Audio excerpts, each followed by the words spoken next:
anak muda yang bisa diandalkan. Pak Jokowi melongo, ungak, jreng tiba-tiba. Apa yang dia bangun? Melongo, jreng. Apa yang dia buat? Melongo, engge. Tiba-tiba apa? Bagaimana dia berubah, bagaimana dia menyulap Indonesia dari desa sampai kota. Terus Pak Jokowi memerintah 2 kali. Sekarang ini orang miskin di tahun 2024 saat akhir pemerintahan Pak Jokowi sudah tinggal 8,7%. Artinya apa? Dengan segala kekurangannya kita ini sudah maju. Meskipun ada berbagai keluhan tentang korupsi dan ketidakadilan, itu tidak harus membuat kita putus asa dan tidak boleh menyebabkan kita akan tidak mensyukuri kemerdekaan ini dan menganggap Indonesia itu tidak ada gunanya. Kembalikan Bapak Jokowi. Sedih aku guys. Ini dia membesar-besaran. Ingin masyarakat mengubarkan DPR. Semoga tidak ada korban jiwa lagi teman-teman ya. Semuanya tetap tenang, jangan anarkis, jangan merusak fasilitas umum teman-teman. Kalau kita merusak fasilitas umum, nanti itu juga akhirnya akan dibebankan ke masyarakat dengan alasan untuk membangun apa yang telah rusak. Nanti pajak-pajak juga akan naik. Ya, tetap santai, jangan anarkis teman-teman ya. Tetap demo santai, jangan anarkis, jangan merusak-rusak fasilitas umum ya teman-teman ya. Bismillah kita berdoa, Pride of Indonesia, semoga Indonesia menjadi Indonesia sejahtera. Aku ini apa namanya? Aku ingin itu para koruptor itu dihukum mati. Gue masih bingung ya sampai sekarang, masih aja ada ya beberapa konten kreator bikin VT, ya kan? Masih seakan-akan yang salah itu Pak Jokowi. Nanti kalau dilengsarkan Pak Prabowo, nanti yang naik wakilnya dan lain sebagainya, nanti keluarga Solo yang maju ke depan lah, intinya begitu. Kenapa selalu Pak Jokowi sih yang salah? Hah? Ampun dah, Kenapa ya guys? Terus nggak ngerti. Lu yang bikin keributan, lu yang demo, lu yang bikin huru hara. Kenapa yang disalahin keluarga Pak Jokowi? Lah, salah lagi Pak Jokowi. Ampun dah, ya. Gampang banget ya nyalain orang gitu loh. Emang kalau mau bukan begini caranya kali ya. Ampun dah. Inilah yang memprovokasi. Ngerti nggak lo? Ya, udah tahu kayak kebenarannya aja lu. Ya, diem aja lu. Ikutin aja alur ceritanya. Semuanya ini udah alur cerita harus kayak begini. Lu yang awalnya mau pada ngedemoin DPR, kenapa yang disalahin Pak Jokowi lagi keluarganya? Tunjukin prestasi. Dalam banyak pidatonya kita sering mendengar Bu Mula, Pak Prabowo itu selalu memikirkan rakyat setiap hari. Bullshit. Omong kosong. Omong bang. Omong. Dia cuma besar di mikrofon. Besar di mic. Emang dia orangnya panggungan sih? Suka di panggung. Jangan kasih mikrofon sama dia. Pantang ada mikrofon. Omong semua. Tapi kan kalau kita lihat Bu ya, kebijakan Pak Prabowo dalam misalnya MBG ya, makanan bergizi gratis, itu kan menghabiskan anggaran itu sekitar 300 sampai 400 triliun untuk makan siang gratis itu.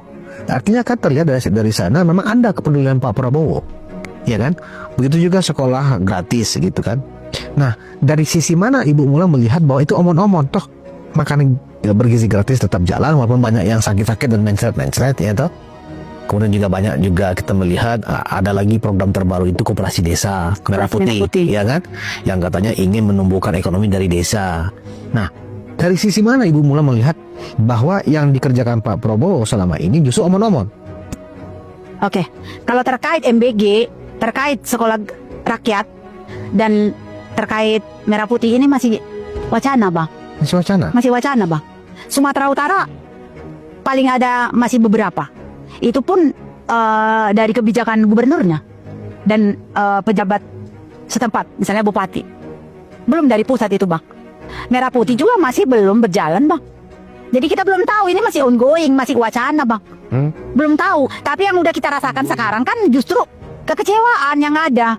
Karena kalau MBG ini juga bisa artinya terpenuhi semua kan, itu paling di 2028 2029. Itu kan memang janji kampanye juga. Artinya kalau di masa pemerintahannya sekarang ini justru jangan ada keblunderan ini harusnya. Jadi bisa menyokong yang ini, dan penghasilan gaji dari para pejabat ini. Apa bang yang mau digelontorkan untuk MBG ini kalau begini penghasilan para pejabat? Jadi nggak sesuai dong, sinkronisasinya nggak ada. Jadi bisa dibilang masih omon-omon bang. Oke, wacana sudah ada, tapi masih belum berjalan kan. Belum tahu kita nanti 2026 seperti apa. Sejauh mana Ibu optimis bahwa di tahun kedua Prabowo akan memperbaiki kekurangan-kekurangan? Saya masih kurang optimis bang. Saya masih kurang optimis. Tapi saya selaku, Padahal kan Ibu dulu memilih Prabowo kan pada saat Pilpres. bukan cuma saya yang pilih bang. Iya. Saya punya konstituen 17 kabupaten kota Ya, di Sumatera kenapa Utara. merasa akhirnya kok kayaknya kesannya Ibu Mas sekarang benci sekali dengan Pak Prabowo? Ya karena kecamuknya yang udah di kebijakan-kebijakan beliau ini loh bang.